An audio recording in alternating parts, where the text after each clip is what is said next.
And in today's video, we're going to install the workshop flooring.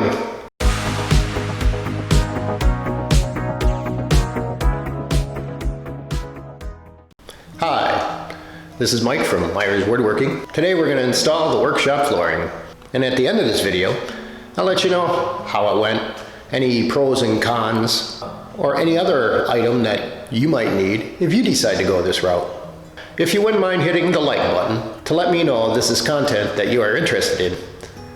And if you wouldn't mind, hit the subscribe button. Also hit the bell so that way you can be notified when I upload new content. And now, let's do this. Today in our project, we will need the shop vac. We'll end up with some caulking to fill those holes and cracks in the concrete. We'll have some felt landscaping. This will just lay on the floor first as a barrier for the subfloor. That is a plastic dimple. This should stop clicking and add an extra little barrier. We will then also need possible persuader with a block of wood in case the subfloor OSB tongue and groove doesn't go together very well or needs a little extra persuasion. Not hard, just a little. A hammer drill. Impact wrench, some Tapcon 1 3/4 inch screws, and a skill saw. So in our first step, we're going to be laying the felt, then we'll be laying down the DMX subfloor, which is that dimple plastic product for airflow, and finally the OSB, and we'll be attaching that to the floor with Tapcon screws. And now we're going to start laying the landscape fabric. So that'll be our next step. Okay, next step is our DMX subfloor. Here we go. So here, as you can see, we have finished laying the subfloor.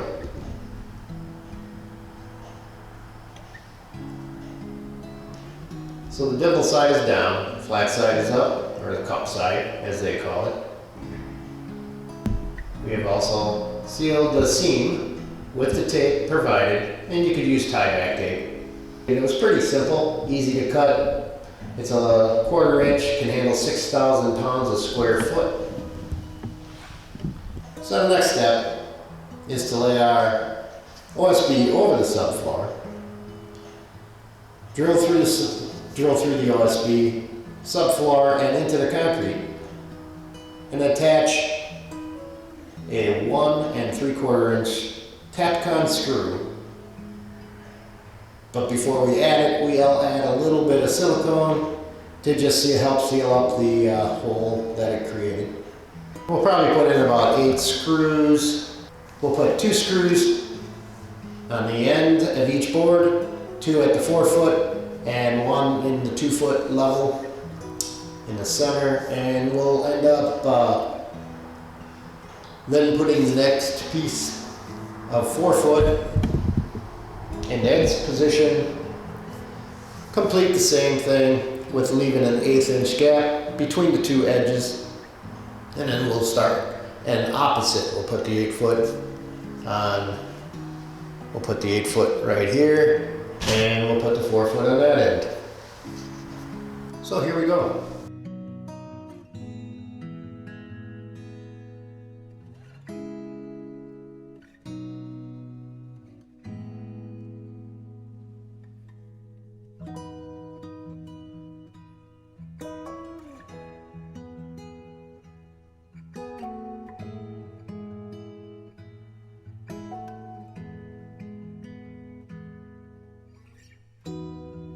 All the way up to the door.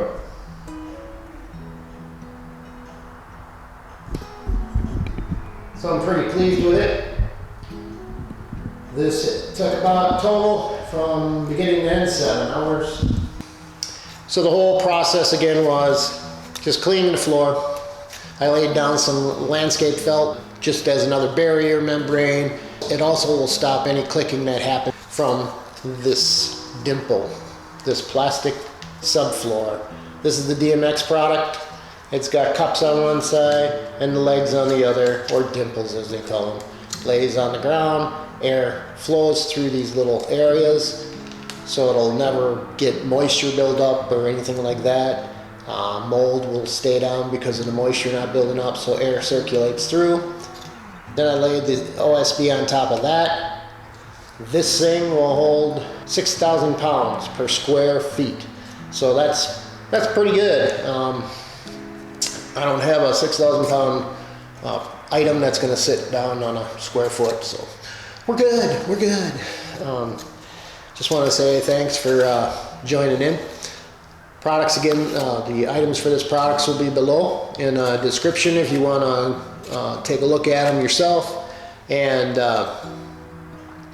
don't forget to comment below if you would like to just let me know what you think about what the project here today. It was kind of breaking up. I lost some of my film due to one of the cards going bad, and I'm only using a little camcorder, so hopefully I'll get a better camera soon. So now that we're complete, the pros. This stuff is great. This DMX Dimple subfloor is awesome. I can tell you it was easy enough to work with. It was lightweight, easy to maneuver, easy to cut, just a utility knife. I mean, it's only a 1/4 inch thick where the dimples are, and so I cut it with a scissors. You can use a utility knife. The tape is just Tyvek tape. Basically, it's a moisture barrier tape. You just butt the seams together from side to side, or however, end to end. Throw on the tape, make sure they stay butted together. That seals it up proper. The OSB went beautiful over the top of that, laid out nicely. Really deadened the sound in this workshop for me. So now I'm not as echoey anymore. And the more I get in here, the less it'll become echoey, which is great. And the cons, well, OSB is heavy. You definitely need 2 people. And I did a lot on my own, and I can feel it. And I'm gonna tell you, don't do it safety-wise, not good. So definitely use 2. That's the major con of this whole thing. Otherwise, other than that, instead of 7 hours, I could have been done in 4. Thanks for watching. And if you don't mind, please click the subscribe button. Also, if you would like, you can see my previous video, or click the one that YouTube is suggesting.